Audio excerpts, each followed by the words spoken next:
A Potemkin village of a government. That's how Jean Cretz, U.S. ambassador to Libya at the start of the Arab Spring, described Libyan institutions and governance under Colonel Muammar Gaddafi. Against the background of crumbling state institutions, corruption, and political repression, revolution broke out in the North African country in 2011.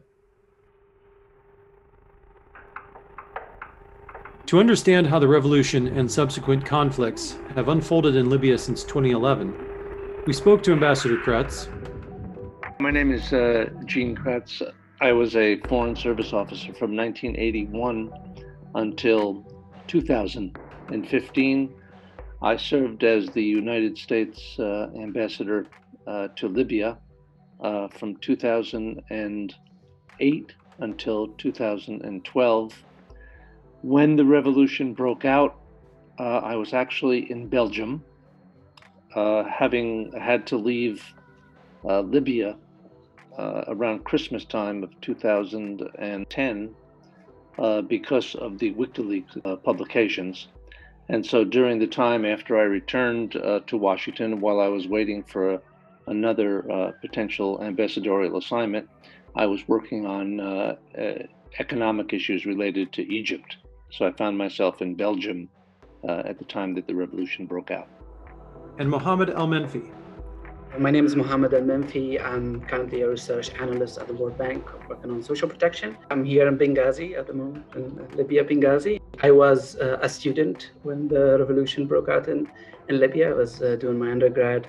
And after that, I engaged with the civil society organizations to support kind of local initiatives and civil society projects. And I'm Kelly McFarland, Director of Programs and Research at the Institute for the Study of Diplomacy. I'm Alistair Somerville, editor at the Institute and producer of this podcast. This is the fourth part of our mini-series, Diplomacy in the Arab Spring at 10, bringing together young scholars, thinkers, and US diplomats in order to reflect on events in the Arab world 10 years on. You can listen to earlier episodes in this series via the links in the show notes. We'll also hear from Rita Stephan, co-editor of a new book, Women Rising in and Beyond the Arab Spring, guiding us through each conversation in this series by tying together the local, national, and regional trends. For Mohamed, the sight of the pre-Gaddafi Libyan flag made him realize that events in Libya were more than just regular protests. Let me start a little, just a little bit before the revolution. And it was like 2 weeks or 3 weeks before the revolution.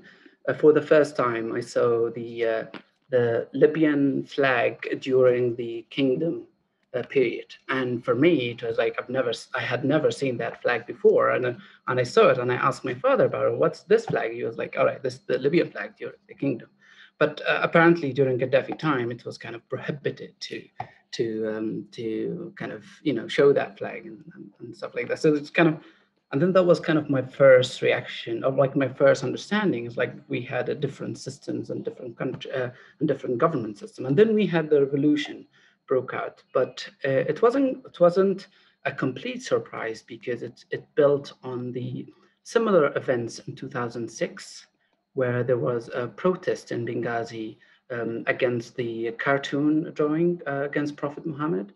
And the city, like the city was completely out of control for a couple of days, and this is where the February 17th date come from, because it's the same day that the event in 2006. So there was this kind of talks on social media about, all right, we're going out on February 17th and we will kind of protest. But for me, it was like, all right, it's going to happen. It will be similar like 2006, nothing big, a couple of days, and then Gaddafi will manage to control it, right?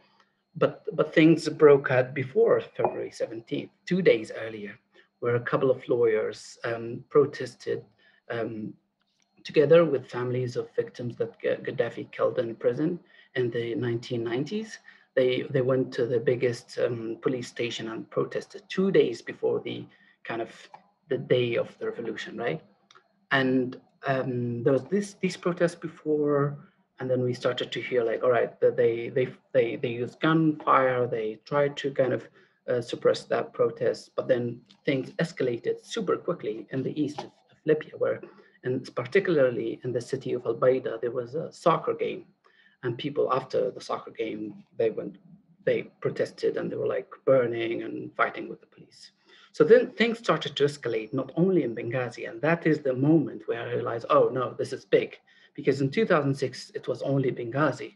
But then 2 days before that, it's not only Benghazi, it's also other cities like Al-Baida, and it was east of Benghazi, Tobruk, which near the border with Egypt. So this is the first thing that I felt, oh, it's different from 2006. Another thing that I felt is different from, and it's more serious and different from 2006, is like it happened after two dictators fell down in neighboring countries, Delhi in Tunisia, and we have Hosni Mubarak in Egypt. So these kind of two factors like made me think it's going to be different. It's not going to be similar to 2006. But the final, I think I would say the final factor that I felt it is really serious and is when people protested in front of the biggest military brigade in Benghazi, that's called Al-Fadil Bomar military base. And the special force of the military supported the protests. And that was kind of the first, like, all right, breakdown of the military regime that Gaddafi used. And that was kind of the beginning of liberation of Benghazi. And we started to feel like things are pretty much serious. Rita Stephan highlights the role of women in the early days of the Libyan revolution. Nobody thought that the revolution would touch Libya. After all, Libya was under the tight grip of Qadhafi. It was a socialist country, and it had no civil society or political parties. However, it had human rights violations that were deep in affecting the population. And it was one woman who kept nagging and kept publicizing and kept organizing to find her brother and all those who were lost, who were no longer, whose fate was not known until later on. The families found out that they actually were killed, and the way they were killed. This is what really humiliated people and made them feel that we too have to speak up. But it is the activism of one woman who is featured in our book as well, who really organized for the love of her brother. And imagine, families were taking food and clothes to these prisoners, and they were never delivered because there was nobody to deliver to. Here's Ambassador Cretz. Mohamed, did you realize when you were growing up in Benghazi that Benghazi and the area surrounding Benghazi was really a constant hotbed of opposition to Gaddafi over his reign? And what impact did that have on your family growing up?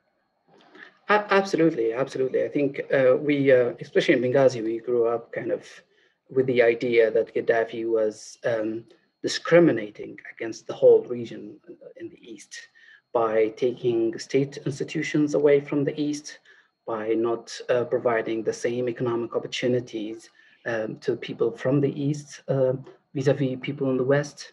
And as you all know, it's like Libya is a mono economy, so everything is from the state. So if you don't get employed with the state, you have like a rare opportunity to even get employed. So there was this kind of like a common thinking that Gaddafi was marginalized, not treating the Easterners in the same way as he was doing in the west side of Benghazi. So definitely there was kind of anything would happen.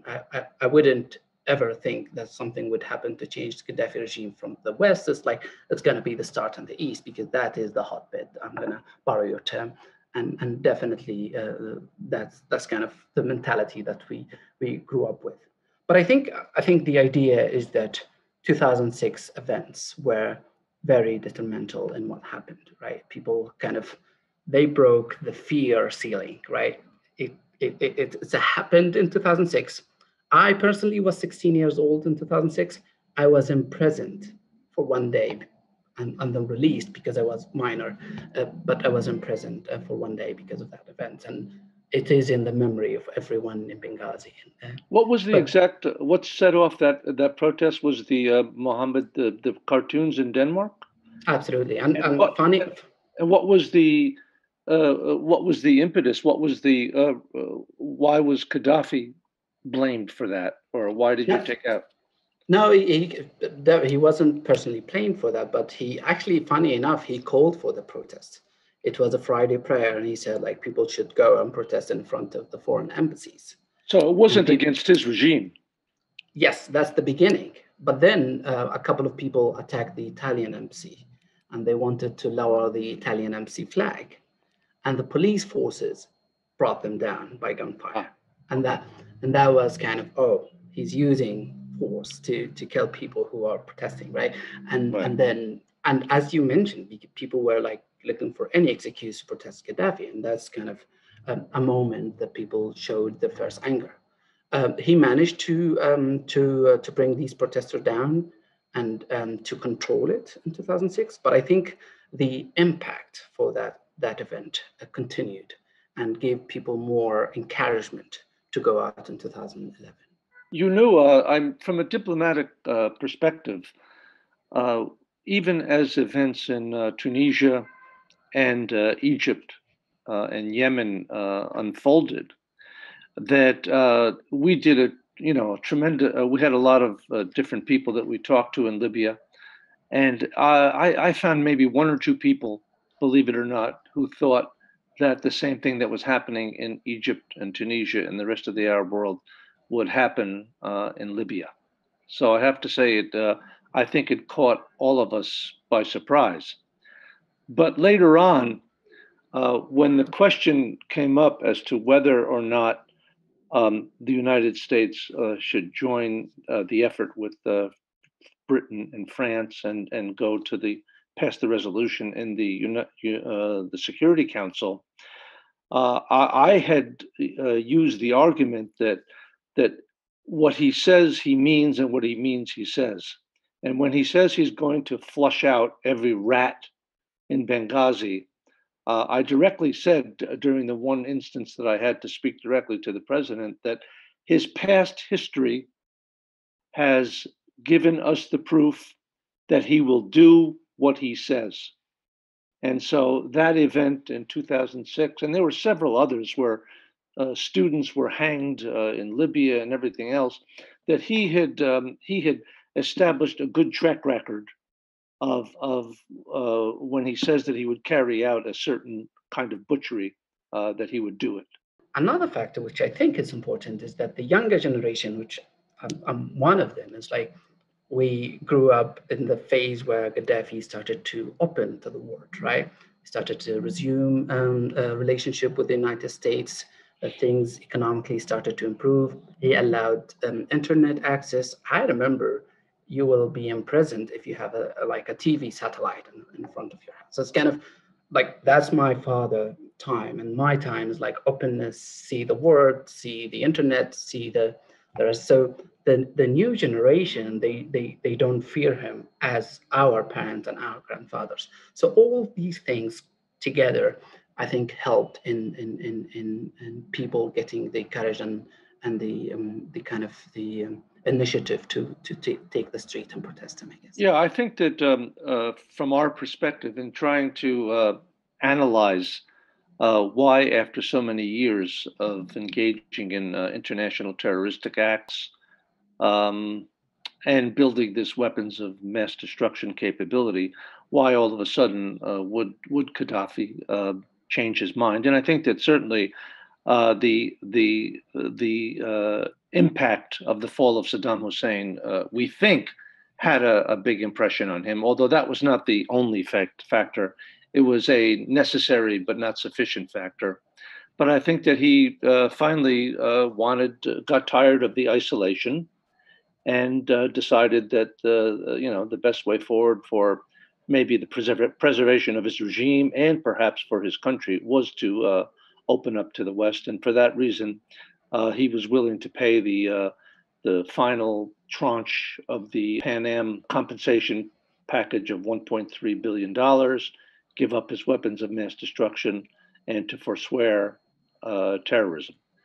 As far as the younger generation, at least during the time I was there, don't forget, we all thought that Saif al-Islam was going to be the new face of Libya.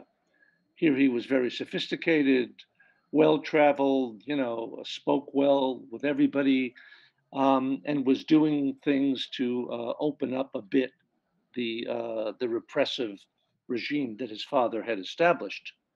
And so it was kind of a shock for a lot of people, including very close friends of his who I was close friends with, when he suddenly appeared to back his father and to be even more Qadhafi than Qadhafi in terms of going after and setting the military and the security forces against the Libyan people. It's then when his real, the wolf in sheep's clothing, appeared, and that was the end of Saif al-Islam as the new face of the new generation of Libya. I fully agree with you. I think for us, when at the beginning of the revolution, we were, yes, things started to escalate super quickly, but there is this factor of fear that, as you said, so Gaddafi might use like a strong force to bring this protest down. But when we heard that Saif al-Islam is about to go on TV and speak to the public, there was this hope that he would say, we hear you, we will do the reforms, we'll change, we will kind of, listen to you. And I think we were hoping that we listened this from Saif al-Islam, because as he said, before he came out on TV threatening Libyans, he was kind of a model that Libyans had, some hopes that he would take Libya into a different direction, where he promised us some kind of constitution, he promised a lot of openness and reforms, he got people out of prison. So there was this hope that he represents and symbolizes the new generation of Libyans. So we were hoping to listen something differently. And I think, if he spoke differently at that time, if he had spoken differently at that time, I think maybe the Libyan revolution would have taken a different trajectory. But he followed the same steps and kind of mentality of his father, threatening Libyans, and that was kind of the end of Saif al-Islam's star and the future leader of Libya.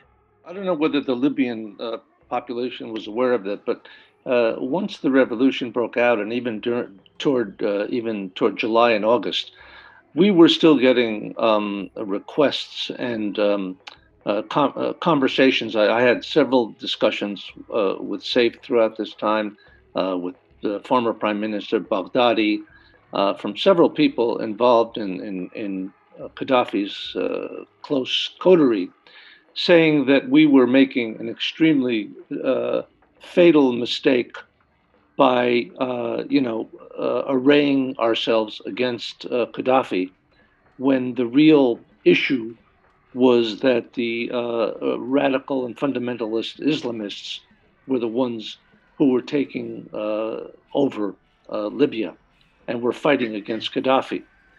And so we actually had to spend quite a lot of time explaining to our leaders in Washington and other capitals that this, in fact, was a national rebellion.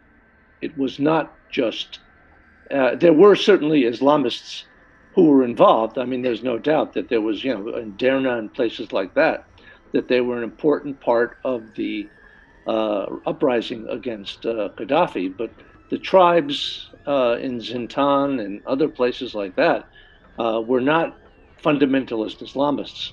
And so by pointing to the fact that there were uprisings in all parts of Libya, not just in the part where the fundamentalists were located, we were able to show that, in fact, this was a national uprising, and it was something that we could never, ever get any one of Qaddafi's people to recognize. Even as late as, I think it was late July, when Jeff Feltman, the Assistant Secretary of State, and I traveled from Istanbul to Tunis to meet secretly with a group of Qadhafi's close associates.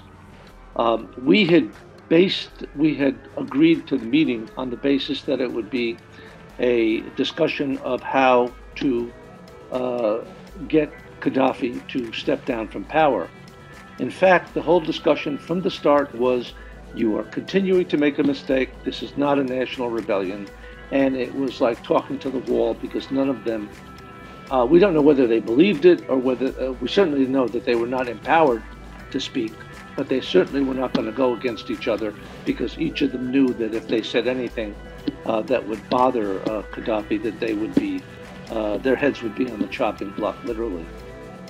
I returned to Libya in September of 2011, once Tripoli had fallen, but Qadhafi had not yet been captured.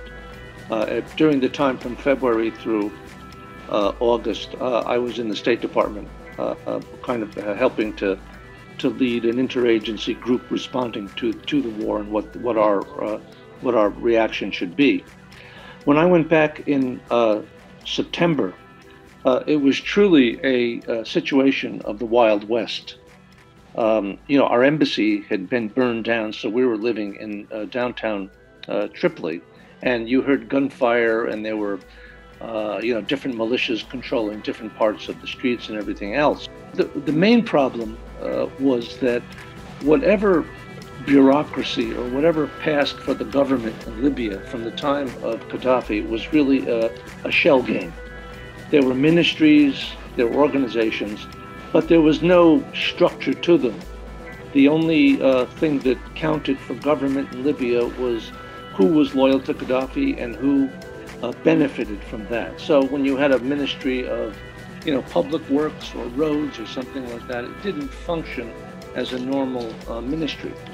So when Qadhafi actually fell, the first several months of the Transitional Council, their main goal was trying to satisfy the needs and demands of the warriors, those who had risen up against Qadhafi, and the wounded. The wounded was the basic issue for the first 3 months that I was there. That trying to, get the government to fund care for those who had risen up against Qadhafi. And it was a very, very 24-hour-a-day, obsession with the government, because that was the only one that was on the table. Then, when you get El-Kib, the prime minister, to come in I think it was October early November of 2011, the problem was that even if you had capable people in the ministries, let's say you went to the Ministry of Industry, and you said to him, look, there are these tens of thousands of cranes that have stood empty in Tripoli and throughout the country, and they're not, the buildings and all these things are becoming, decrepit. You've got to do something to get contracts, to get Western companies back in, to do something, to start it up, to get some kind of assessment. They wouldn't act for fear that they would be accused of theft. So you had this tremendous resistance to anybody making any decision in a new government. And so I think that's one of the reasons, that at least part of the reason that we have the mess that we're in today, to maybe have made the things a little better. But in terms of what we found when we came, it was the complete collapse or the discovery of a veritable Potemkin village of a government that just didn't exist. And so there was nobody who was willing to make the decisions that were needed in that critical post-war period. Mohamed sees 4 phases of post-Qadhafi rule. There's the NATO intervention in 2011, war or revolution, And then there's what I call it the honeymoon phase, which is right after the fall of Gaddafi until 2013. And then we have the first civil war in 2014, and then the second civil war in 2018. But there was this kind of aversion, I think, from the government to collaborate with the UN and other countries because of what Gaddafi supported used to say. Gaddafi supported used to say that this is a Western kind of regime change. And you will see your government after that collaborating with the Western countries, and Western countries will be taking control of your country. And that's kind of made a lot of governments right after the revolutions kind of they had this aversion. It was like, oh, we got everything in control. We don't need your help. We can control everything. And that was, I think, a false mistake. They couldn't, and they didn't have the capacity, and they didn't listen to a lot of kind of the advice and recommendation from countries either in Europe or in the region or globally. So there was this to kind of dispel the myth that Gaddafi supporters were spreading. Right, but also I think there was also a false understanding from the international community of Libya. They thought, all right, Libya is not like Iraq. They don't have sectarian kind of Shia, Sunni, that this like different. They're all Muslims, all Sunnis. They're good. They don't have this kind of social fragmentation, and I think that maybe can be attributed to the closeness of Gaddafi regime. So there's kind of international communities don't know a lot about Libya, and we all know about the tribal society after the revolution. And then we have the first civil war in 2014, and that was kind of where some Islamist politicians refused the elections of the parliament, and then here Khalifa Haftar, the commander, the military commander, launched his Karama operation in the east of Libya against some Islamist parties, and that I think can be attributed a lot to what happened in Egypt in 2013 when Sisi took control of the country. And I remember having this discussion with a friend of mine who is affiliated with the Muslim Brotherhood, and asking him about, is there a way that Muslim Brotherhood will accept the election, because they lost in 2014. They won, I think, 4 or 5 seats in the parliament. And asking him is like, is there a way that the Muslim Brotherhood will kind of accept the result of the elections? And what they said is like, we won in Egypt, and now we are imprisoned. We lost here. If we give up power, can you imagine what would happen to us, right? So I think what happened in Egypt kind of was, it was really heavy on the Islamists in Libya, and they to accept that another military figure will rise to power. But I think Egypt factor was very, very influential in that.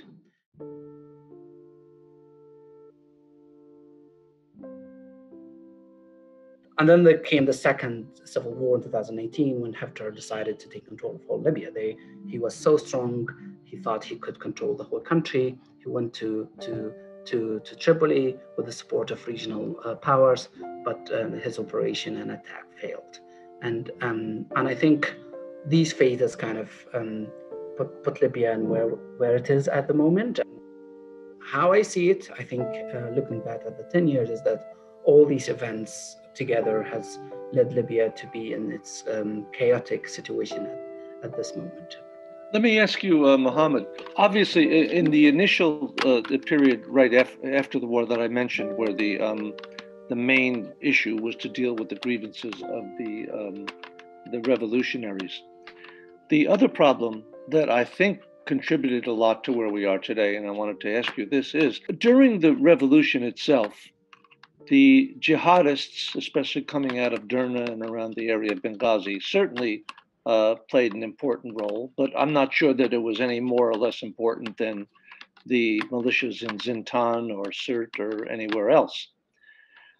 Because the international community, Libya, was not able to get the security situation under control, largely because every militia that fought in that war was not willing to give up its arms, having tasted a little bit of autonomy, a little bit of power, they were not going to give it up to any kind of semi-central federalist government at this particular point. Because of that, maybe that those Islamist groups in the East were able to become a little more powerful over the last several years, and that has contributed as well to where Libya finds itself, as well as the active participation and intervention of countries like Turkey and Russia, obviously with the other Gulf countries as well, but Turkey and Russia have played an important role as well in this current situation. Yeah, I think the fact that they didn't give up their weapons to any central, federal, or local government, they used to justify that either if they're like with the religious affiliation, they would attribute that they need Sharia law to be implemented first because they cannot trust the government not to implement Sharia law. That was kind of the rationale of Ansar Sharia group and several other religious groups. And for the kind of the revolutionaries from like Misrata and Zintan and Zawiya, there was this fear that Gaddafi regime might come back and his supporters are still strong. So we cannot trust giving up our weapons because they might take control again. That was kind of the first, like the justification after that. But then I think things started to evolve, and we see that I think having weapons was one of the tools to gain power and gain access to state revenues and have like kind of where you are in terms of getting positions in the new governments or be heard. It was linked pretty much with how much weapons you would have, right? And that was kind of and that helped creating the kind of what we currently call the war economy in Libya, right? Which pretty much rely on your strength, military strength, and how the strong you are, you can, for example, kind of seek rents or extortions or fight the state basically to gain either letter of credits from central bank or gain contracts from the government. So I think it started as a justification because you're not safe, either for Ansar Sharia or the other groups, and then started to develop into, oh, this is a tool where we can gain political position and political power and also money. Do you think either Saif al-Islam or the remaining members of the Senussi family, some of whom I met in Rome when I was during the revolution, have any positive role to play to get Libya out of this current dilemma? I think inclusion should be a feature in future Libya, 100%. But a person like Saif al-Islam, I would say, it's very hard to see a future for him in the country because of the amount of opposition from strong players in the country, and namely Misrata, which are kind of, as we all know, it's the city of Misrata is one of the main players in the country. So there's a huge opposition from Misrata for Saif al-Islam to come back. So I think that's hard. I'm leaning toward more the Senussi family. One of them could be part of the solution because I believe something we haven't talked about yet, but I believe Libya has a strong legitimacy issue. Who is legitimate and who is not? And that is something, it's getting complicated with every political negotiation, right? And I think that's because the lack of constitution. So far, we don't have a constitution. And many are arguing that Libya had a constitution and Gaddafi has kind of, stopped using that. So it's kind of people a lot of people arguing that we should kind of refunction our old constitution, maybe with some amendment or adjustment, and bring the son of the king back and kind of have this legitimacy around. And I think any future government in Libya needs to have both external recognition from the international community, but also the domestic recognition from the Libyan people.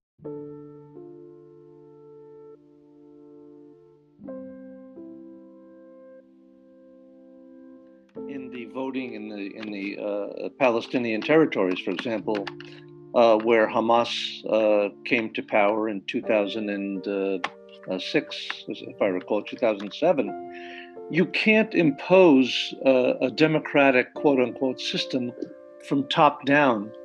It has to be built from bottom up. And that is a very, very difficult process because, especially in a country like Libya or even in the Palestinian territories where the basic organizations are not there in terms of your people understanding what a democracy is, understanding what participating in political life is, and especially in Libya where they never ever had a chance to do it. It's almost impossible without a several year period of transition. And so you can't just impose a system on a people. It's got to be work from the bottom up. It's very, very rigorous work. It's detailed work. I don't think that any one country is capable of it. I'm not sure to the extent to which the UN can do it either. It's called nation building, and I'm not sure that it can be done by anybody other than the people of that country with some assistance from the outside. I just wanted to ask you a question. Do you assess that Libyans have buyer's remorse in the sense that they've gone through this whole period, and in effect, the days of Qadhafi seemed like halcyon days where everything was much better? I've always wondered to what extent in these past 9 years, the average Libyan says, geez, I really liked it back then. He was a real difficult character to deal with, but at least things were quiet. We had security and everything else. No, 100%. I think people are romanticizing about Gaddafi times at the moment, and I think it's something. It's not shameful anymore, and it's really hard to say that's kind of Gaddafi time was worse than now. And I think that's something. I think it's most of Libyans to some extent. Some don't, but good number or good percentage of Libyans, or they share the same view, right? And for me, I think I look at it through two things. If you look at Gaddafi regime through a comparative lens with this time, absolutely, Gaddafi regime was more stable, right, and better for the average citizen, because you can withdraw your salary from the bank, you will be safe at your home. It's hard for someone to steal your car. So it's kind of, for average citizen, it's better. For people with political ambitions, maybe not, right? But for average citizen, it is. But if you look at Gaddafi regime in vacuum by itself, or in comparison with others in kind of countries, not with other regimes within Libya, right? I think many would argue that he failed. For me, it's not the dictatorship the most important thing, is the failure to develop the country with all the kind of no political voice against you. You have all the kind of, the say and voice to do in the country what you want, but it still failed to implement a basic form of governance, to develop, to build good schools, good hospitals, to build even the human capital. It's kind of it's shameful that he got all this stability, all these resources, but he failed to deliver, right? But in comparison with the current times, 100%.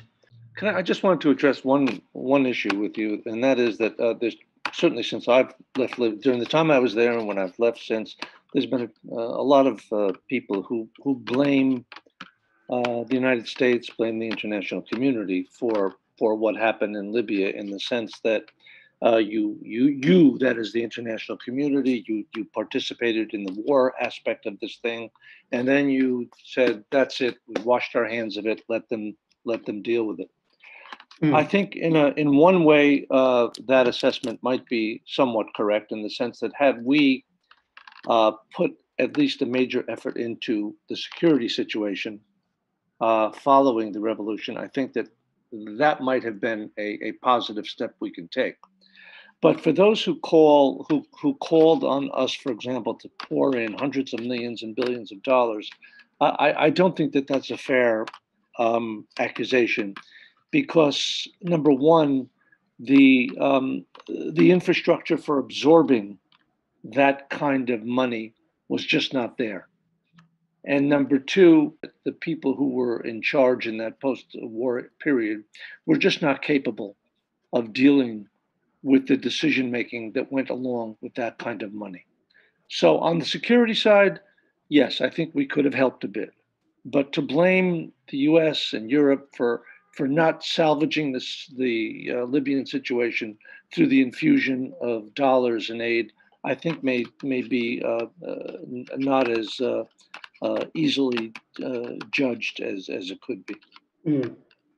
No, yeah, I think I agree with you. I think there are more nuance to this matter. But let me first start with the idea that I think the intervention, Western intervention in the country was on the basis of right to protect, right? Because Gaddafi was about to kind of destroy Benghazi. So the UN was like, all right, we have this a new doctrine of right to protect, and we should interfere, and Western countries with regional countries joined. But I think there was kind of a blur line between the principle of right to protect and then regime change after it within the operation itself, right? Where many accuse the NATO of not just kind of attacking mobilized military equipment, but also like attacking Tripoli and destroy buildings and and institutions, big institutions. So it was like almost a decision to get rid of Gaddafi. And I would love to hear your thought on the difference between right to protect and regime change and what happened in Libya. But I agree with you. I think and on the terms of like there was no infrastructure to observe a lot of money to invest in the country, and that's a fair assessment. And I think for me, the international community kind of disengaged prematurely in Libya for several reasons. One, as I mentioned before, is the honeymoon period, and people started to have elections. We had even a peaceful transition of power from the revolution government into an elected government. But also the second reason, I think, is lack of understanding. I think there was this understanding that Libya is less complicated in comparison with Iraq. So they will manage to take the lead, right? And also, I think there's the 2012 incidents of Cretz Stephan, the ambassador Cretz Stephan, and killing in Benghazi, and that had put a domestic cost in engaging in Libya, I think. And maybe Ambassador, I would also love to hear your views on that. It was very challenging to engage in Libya with that incidents, right? Especially with Trump coming to power, and then he was kind of using Benghazi a lot. I remember in 2016 debate. And the last thing, I think the Western or international community got also busy with other conflicts in the region after the Arab Spring, right? We had Syria, we had Yemen, what else? I mean, yeah, you name it. Yeah, the region was in a very a difficult decade in the past. So all of that kind of maybe distracted the international community to some extent. But could the international community have done better? I think so. Was the Libyans also responsible for what happened? 100%. Yeah, look, on the question of the right to protect versus regime change, to be honest, during the whole period, certainly when I was in Washington during those 7 months before I went back, regime change really was not used, to be honest. It never became part of the lexicon of US policy during that time. However, it did become clear that if in fact there was going to be a resolution to the Libyan revolution, that Gaddafi just would not be able to stay. And there was no way that anybody close to him was going to go up and say to the old man, hey, it's time to leave. I was absolutely convinced of that, and I could tell from every time that we met with people inside his coterie that none of them at any one point was going to be brave enough to say, for the good of the country or whatever, you need to step down. That's number one. Number two, with respect to Chris, by the time that he was killed in 2012, I think the international community had washed its hands of any further real and high-powered commitment to Libya. So I think I agree with you that after the events of Benghazi on September 11th, that it was more difficult to get anybody focused on what is our interest in Libya and what we want to do there. But I think by that time, in fact, it was the train had left the station in terms of, like you said, there were other issues that the international community, especially the United States, was dealing with. So on that case, it's been a very enjoyable experience for me, and I'm very, very pleased that the new generation of Libya has people like Mohamed. So I hope and pray for a new Libya to emerge out of this chaos with people like you.